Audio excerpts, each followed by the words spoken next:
Hi, my name is Mara Webster with In Creative Company, and today I'm joined by the wonderful Chloe Coleman to talk all about My Spy, the Eternal City. And obviously, this is such a unique opportunity to get to revisit a character that you had already built and already developed in the first movie. But there's been 5 years in between for Sophie's life. And so, how did you kind of look at everything that you'd created in the first movie and then think about, well, who would she be 5 years on from that when you were essentially redeveloping rather than developing this character? I think that's a great question. And I think it was essentially the most challenging part, honestly, because it made it easier for the fact that I had developed her before. But now I have to think in the perspective of, okay, she's a teenager now. How do we keep her personality that she had, but make her older? So it was kind of a fun challenge and a little bittersweet because I'm like, this little girl is all grown up now. Um, I think the thing that was really helpful was visualizing. So I made a big mood board with clothing ideas, bedroom ideas, just visualizing who she is as a person, like setting up relationships she has with other people, like Dave, and visualizing the action just helps me get in the mindset. And then also making a music playlist just to think of like what does Sophie listen to? Like how does it feel? Like what's her vibe when it comes to music? And I really enjoy doing that, and then I share it with Pete, the director, and the rest of the team, like wardrobe and set design, so we can kind of think about what's she wearing, what does her room look like, stuff like that. What were some of like the key ideas that you had early on about some of the visuals for her or just some of the music that you were thinking about? I think I was thinking about more old, like spunky stuff that would help me feel. Also, like had a bit of an action vibe because there was a lot of stunts. So I could like, play the playlist before we're going in to do stunt work. I'm like, okay, like I'm in the zone and I'm ready. And I'm thinking originally we wanted to make her kind of like a tomboy, but I'm like, I don't want to go too stereotypical for like a spy. Like I want to keep her fashionable sense of like that Parisian kind of spunk, and she's very colorful. And so I wanted to make that and just make her like a cool teen. I think we succeeded really well with that. I love her wardrobe. It's so fun and she's just cool. I think she's cool. She really is. And with the stunt work that you were just mentioning as well, that must have been a really different experience during the preparation process because in the first movie, everything was new to her and she was learning everything for the first time. And when we meet her at the beginning of the second film, she's been training judiciously with JJ. So she actually has like a really decent skill set to her. So how was that different in terms of the training and preparation? It was a lot more training, like a year more training. Like when we got the script, which was a year before we started shooting, I immediately started doing martial arts because we're like, with the stuff that's in the script, I want to be able to do it myself. Because I love doing my own stunts. I love when I'm able to do it. So I did wushu and American karate. I started doing sorry, my cat just came in. I started doing I fly simulations, which is like skydiving. I got Patty certified, scuba certified. I went scuba diving for the first time. And I think the cool thing about all of this is that it's honestly scary right before. I'm kind of like, I've never done this before. I'm kind of freaked out. But then after, when you do it, you just feel more brave. Like, I think filming this, So cute. thank you. I think doing this role definitely changed me as a person and opened my palette of skills so much. And it allowed me to do a ton. Like I even rode a Vespa like by myself, like drove it, and I haven't even driven a car yet, which is crazy to me. But I think it's definitely the most fun part of it. It makes me want to do even more in the future. There's also something that I saw you talking about when you were doing press for the first movie in terms of the stunt work and working with Dave Bautista, who's done obviously so much of that in his life, and how working with him, you kind of really learned the importance of you need to be prepared to a certain level because that's actually what helps you to bring the emotion into those scenes. And so, Mhm. did you find that the experience of doing the stunt work, but also delivering the emotion of Sophie at wherever she is in that scene was very different and just a more comfortable space for you as well? I think that it's the cool thing about doing the stunt work. It's one thing doing the moves, but when you add the exasperation, breathing is so important. Is using your breath and using your voice vocally makes it so much more believable and allows you to get into it. Because at the end of the day, you're not really punching anybody. It's all about control, which was so interesting to learn and do. But when you add it's easy to act with it and be in character because it helps you with the movement. It all really ties together. And that's what made it super authentic and the most fun was just balancing out that realism with it, but also having that control so you're not hurting anybody.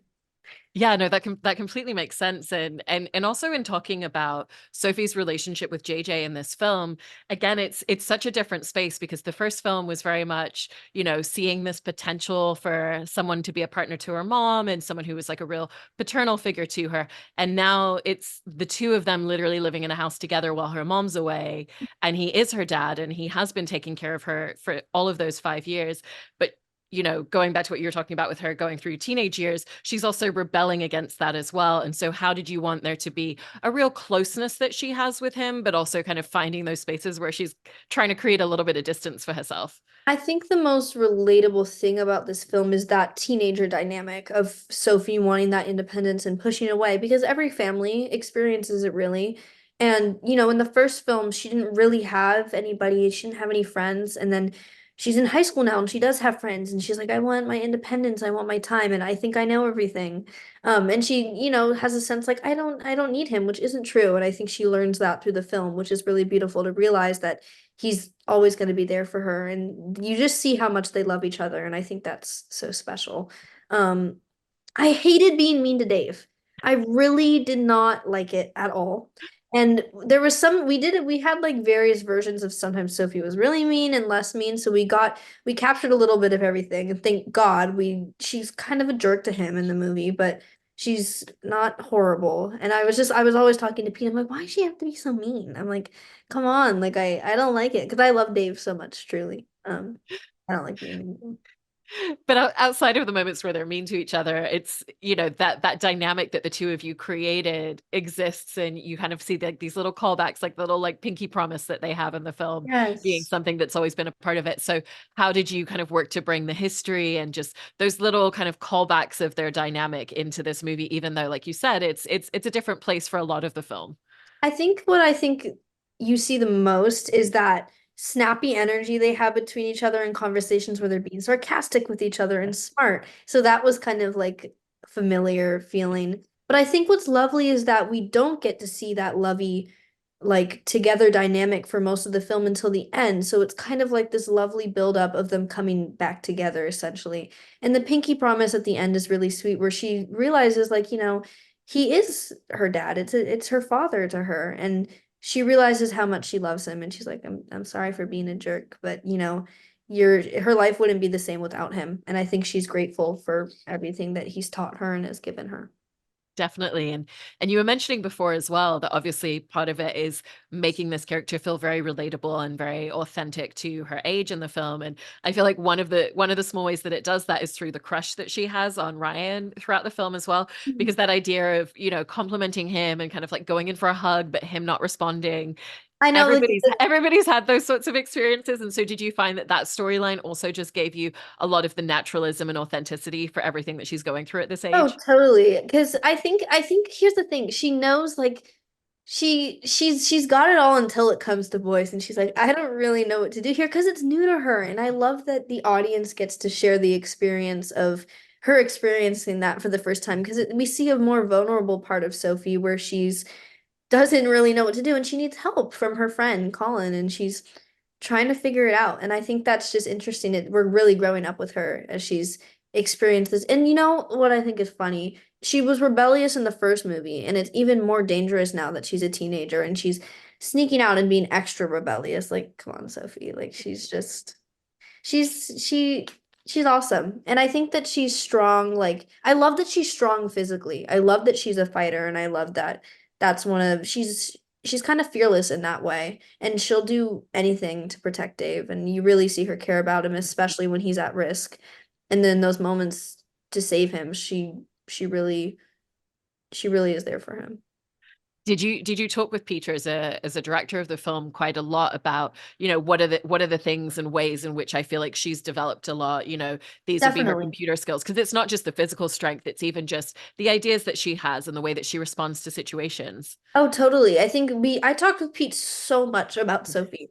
Because we're especially in the fact like how would she do things now since everything is so different. The environment is different. She's older. And so he's so funny and he really helps bring that humor to Sophie that she has while also making her a teenager. So that was constantly something we were addressing and looking at. And I think we made it as authentic as possible.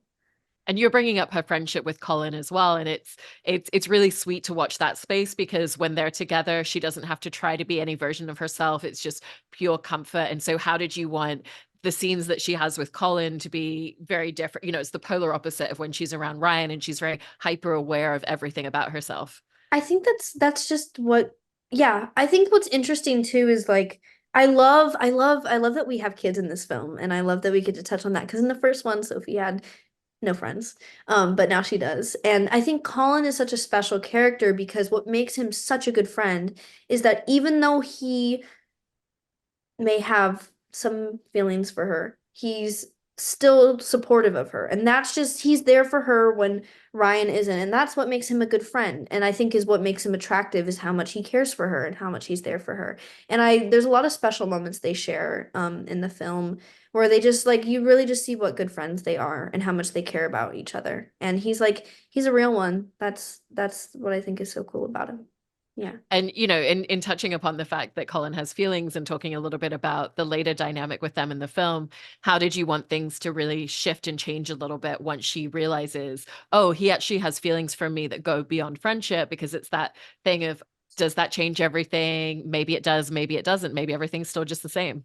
There's this funny line that Dave says to her. He's like, Dave says to Sophie, he's like, for an operative, you can be pretty blind. And she's still like, what? And she doesn't see it at all. So, which is where I think it's funny that she's smarter with the spy stuff, but when it comes to this social stuff, she's kind of blind. But I think what she realizes that I think that I think really she realizes that Colin has feelings because of like he's stuck with her through the entire thing and how kind he is to her. I think that really goes above and beyond. And even when it's funny when she's struggling, he's still trying to find ways to help her and being there for her. And they share a special moment where she's like, "You would have come and saved me too," because she's really being there and she's on this mission to save him. And I think that's really special. There's also a moment where Colin's kind of saying to her, like, how are you so calm right now with everything that's going on? Yeah, And I thought that was such a great kind of realization with her as well, is she's not someone who lives all of her stresses and fears and anxieties on the outside, but you can yeah. tell that it doesn't mean that she's not afraid. And so how did you find the space of what does it look like when she's afraid? Because she's not screaming, you know, she understands, she's able to process. She's obviously gone through so much with JJ teaching her as well. I think the moments where she is most scared is when JJ is at risk. Because at the end of the day, that is her everything. Mhm. And I think that is where she panics the most because for the most part she is collected and she's like, there's a way to work around this and she's very focused and determined. But her weak spot is JJ really. Even if she's acting tough about it, like that's the hard truth, which I think just shows how much she loves him at the end of the day. Yeah. And when you were making the first film with Dave as well, in terms of just the dynamic of how you would come into scenes together, it sounds like a lot of it was, you know, kind of like learning your lines, but also leaving a little bit of space to play around. Was that very similar? Did you kind of feel like you picked up at the same place that you left together, or did that evolve and change a little bit? No, I think we did. I when I work with Dave, it's always so real. If things happen, they happen. If they don't, they don't. And it's just immediate connection with him every time. I love his energy and I think that he's so talented. And um I think a lot of what you see on screen is real, like that love and that connection. Like it's truly how I feel about him because he's such an impressive person and is so generous. He's really everything. He's incredible. And like you said, the film is so much about them kind of reestablishing their dynamic with each other and kind of really coming back into the fold with each other towards the end. And I think it's really sweet to hear JJ talk about, you know, I wish I could have been around the first 9 years of your life. I didn't get to be there. And so that's why the time that we have together now is so important. And so for Sophie, what did you want the space to be? Because again, it's a new space that even the two of them haven't found yet in their relationship. It's all new to them. I think that I think that she also I don't think that she understood that perspective at first because when he's telling her that now she's sort of realizing like he's right like the time we spent together is actually so short in comparison to the life she's lived before. And so in that way, she's like, maybe I need to be a little bit easier on him and let him in a little bit more. And because like now I think after they've experienced this in the future, it allows them to work through things together more easily and just, be compatible with each other. They're at times I feel like it's kind of they're butting heads, but at the end of the day, they just really love each other. Yeah, it's definitely a lot of the heart of the film with the two of you in it. So Yeah. congratulations on such a great film and congratulations on everything that you've done with Sophie over these two movies. And thank you so much. Thank you so much. Thank you.